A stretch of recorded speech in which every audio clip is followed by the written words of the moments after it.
Senator Ahmedvar. Chair, I would like to address this question to each one of you in turn, and take your whoever goes first. We don't really care. And you answered Senator Campbell's question on whether you support legalization.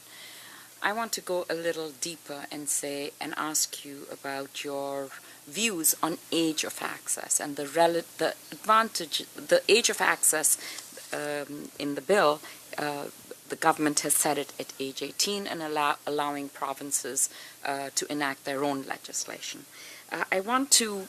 What is your position on what the age of access should be, and what are the advantages and disadvantages of keeping it at 18 or raising it to 21, 25, whatever? 34, as someone has suggested here.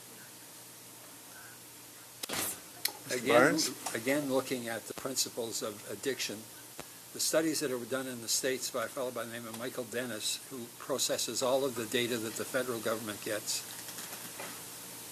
looked at data and found that the experimentation curve starts at 10, 11, 12 years old. By 15, you're really churning along at a good speed. You peak at the age of 18 to 21, and you go through a maturation process. You get married, you have a job, you have responsibilities. You don't go out and get bombed every weekend with your buds. You mature out, but there's still a large portion that continues using.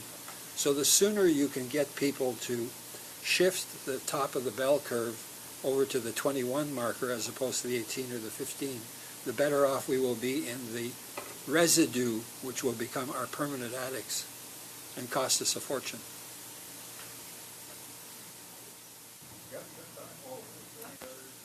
Respond to that? Yeah, I mean, I think that the current system, where it's illegal for everyone, hasn't managed to effectively address adolescent use. I think that the age of 18 is pragmatic and reality-based, and helps us to not further criminalize young people's use, which is happening at a mean age of 15 in most places in Canada. It's interesting that in the U.S., the minimum age is 21 for both alcohol and pot. On this, I'd like to get everyone on the record for this. oh, you want to get everybody on the record? Here's your chance. Yeah. You've got to get on a record. Mr. O'Soup. Yes, I would say for the population that I'm representing, the minimum would be 18, but I would have to agree with Mr. Barnes over there that, if we base it on the research that, when it starts to go down, let's let those kids mature a little bit as they get older. But, I mean, for the kids I'm representing, it's got to be at least 18, but, I mean, that for me, that's minimum, right, but I think it's got to be higher, but, I mean, Valeriani? I'll again echo some of the comments of Dr. Jenkins. I think, we've tried banning it outright. That doesn't work from stopping young people to access cannabis. I also take the point about the age of access being 21 in the United States, but I think the key point there is that it mirrors their alcohol access, which is what we're largely seeing across provinces.